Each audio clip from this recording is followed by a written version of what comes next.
Hi everybody, I was having some technical difficulties, so I switched computers and hopefully this one is working. It does seem to be better, so thanks for your patience. Today we're going to read the second half of chapter 36. So if you remember where we left off back on Tuesday, or Wednesday rather, Jane had decided that she needed to find out what happened to Rochester before she decided whether or not she would go to India with St. John. So she takes a 36-hour carriage ride and goes back to Thornfield, and then she's sort of like sneaking around because she doesn't want anybody to see her.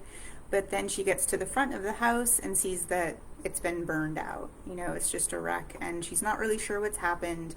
So that's what we're going to find out today. Thanks so much for watching.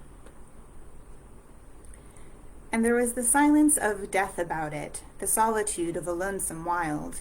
No wonder that letters addressed to people here had never received an answer, as well dispatch epistles to a vault in a church aisle.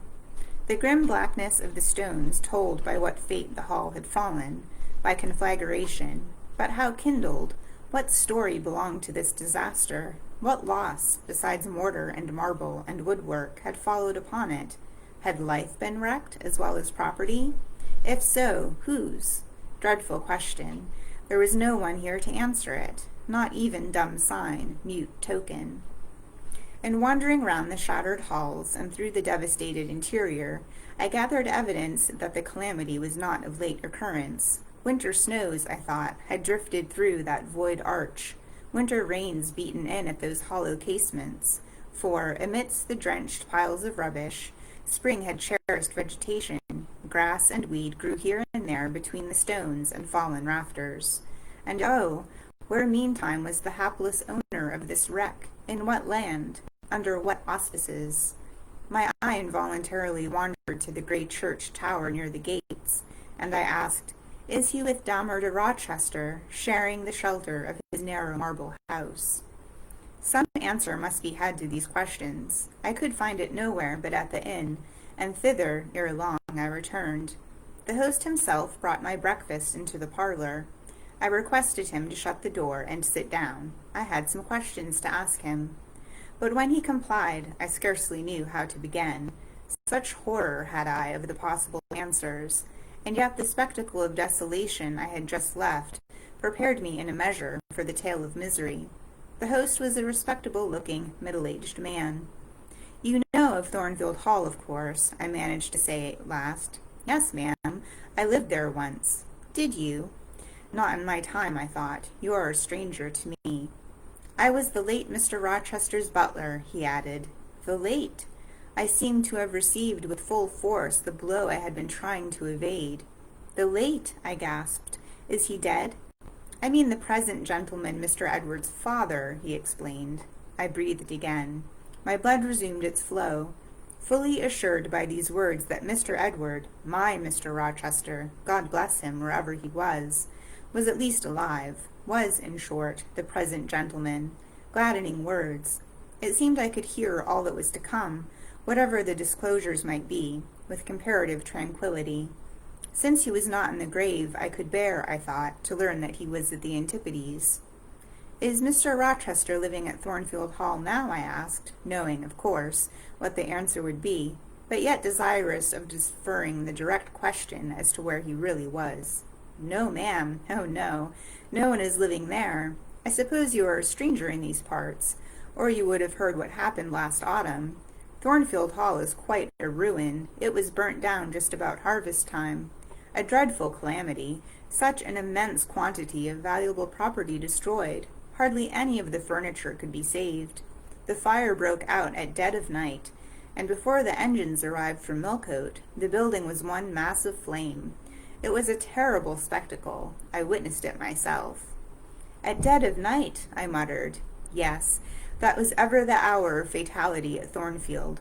Was it known how it originated? I demanded. They guessed, ma'am. They guessed. Indeed, I should say it was ascertained beyond a doubt. You are not perhaps aware, he continued, edging his chair a little nearer the table and speaking low, that there was a lady, a lunatic, kept in the house? I have heard something of it. She was kept in very close confinement, ma'am. People even for some years was not absolutely certain of her existence. No one saw her. They only knew by rumor that such a person was at the hall, and who or what she was it was difficult to conjecture. They said Mr. Edward had brought her from abroad, and some believed she had been his mistress. But a queer thing happened a year since, a very queer thing. I feared now to hear my own story. I endeavored to recall him to the main fact. And this lady? This lady, ma'am, he answered, turned out to be Mr. Rochester's wife. The discovery was brought about in the strangest way. There was a young lady, a governess at the hall, that Mr. Rochester fell in. But the fire, I suggested. I'm coming to that, ma'am. That Mr. Edward fell in love with. The servants say they never saw anybody so much in love as he was. He was after her continually. They used to watch him. Servants will, you know, ma'am. And he set store on her past everything. For all, nobody but him thought her so very handsome. She was a little small thing, they say, almost like a child. I never saw her myself. But I've heard Leah, the housemaid, tell of her. Leah liked her well enough.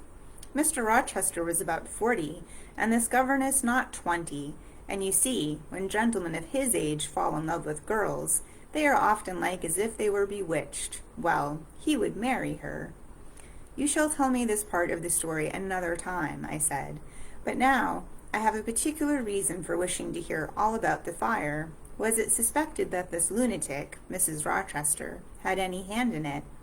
You've hit it, ma'am. It's quite certain that it was her, and nobody but her, that set it going. She had a woman to take care of her called Mrs. Poole, an able woman in her line, and very trustworthy, but for one fault, a fault common to a deal of them nurses and matrons.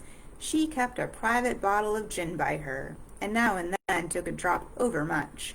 It is excusable, for she had a hard life of it, but it was still dangerous. For when Mrs. Poole was fast asleep after the gin and water, the mad lady, who was as cunning as a witch, would take the keys out of her pocket and let herself out of her chamber and go roaming about the house doing any wild mischief that came into her head.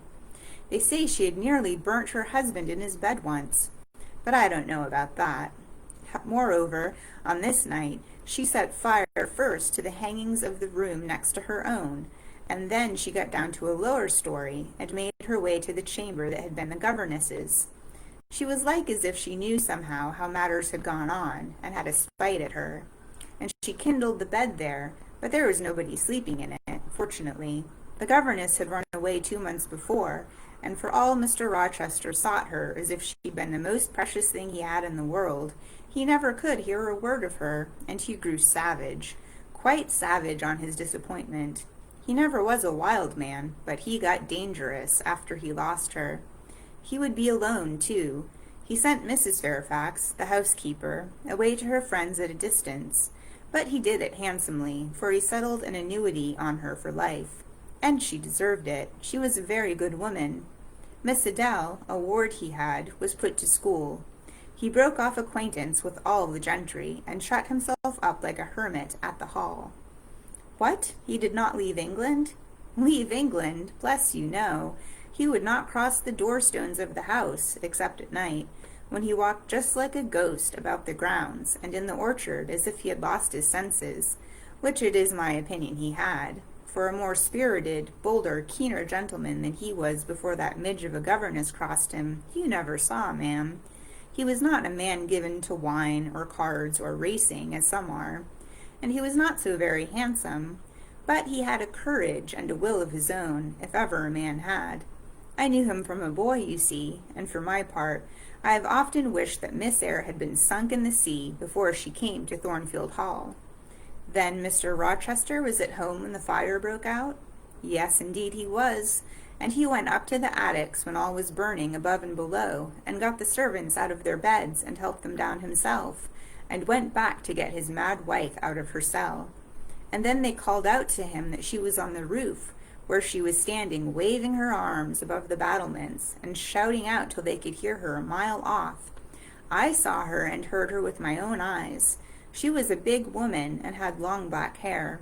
We could see it streaming against the flames as she stood. I witnessed, and several more witnessed, Mr. Rochester ascend through the skylight to the roof.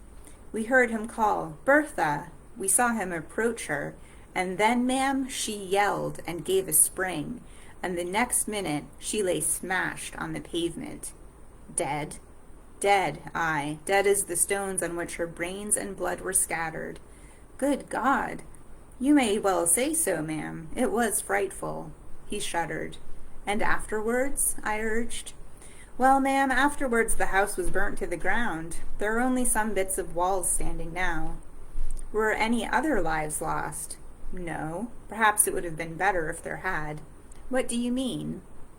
Poor Mr. Edward, he ejaculated. I little thought ever to have seen it.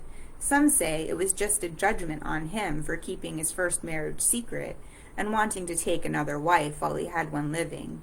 But I pity him, for my part. You said he was alive, I exclaimed. Yes, he's alive, but many think he'd better be dead. Why? How?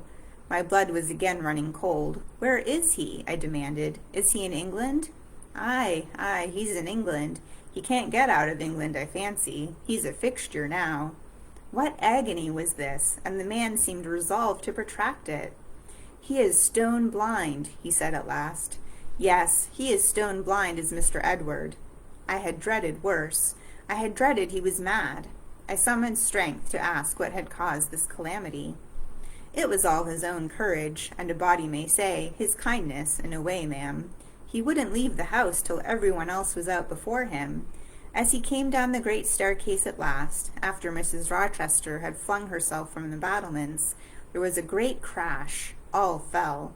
He was taken out from under the ruins, alive, but sadly hurt. A beam had fallen in such a way as to protect him partly, but one eye was knocked out, and one hand so crushed that Mr. Carter, the surgeon, had to amputate it directly. The other eye inflamed. He lost the sight of that also. He is now helpless indeed, blind, and a cripple. Where is he? Where does he now live? At Ferndean, a manor house on a farm he has, about 30 miles off, quite a desolate spot. Who is with him? Old John and his wife. He would have none else. He is quite broken down, they say. Have you any sort of conveyance? We have a chaise, ma'am, a very handsome chaise. Let it be got ready instantly, and if your postboy can drive me to Ferndean before dark this day, I'll pay you and him twice the hire you usually demand. And that's the end of the chapter. So we've learned what happened to Mrs. Rochester. Unfortunately, she flung herself from the battlements and passed away. Mr. Rochester is now blinded and has lost the use of one of his hands. But it sounds like Jane really wants to see him, so she's going to hire a carriage and go out to Ferndean, and that's where we will start tomorrow. So thanks so much for watching, and I hope you'll join me tomorrow at noon. Have a good rest of your day.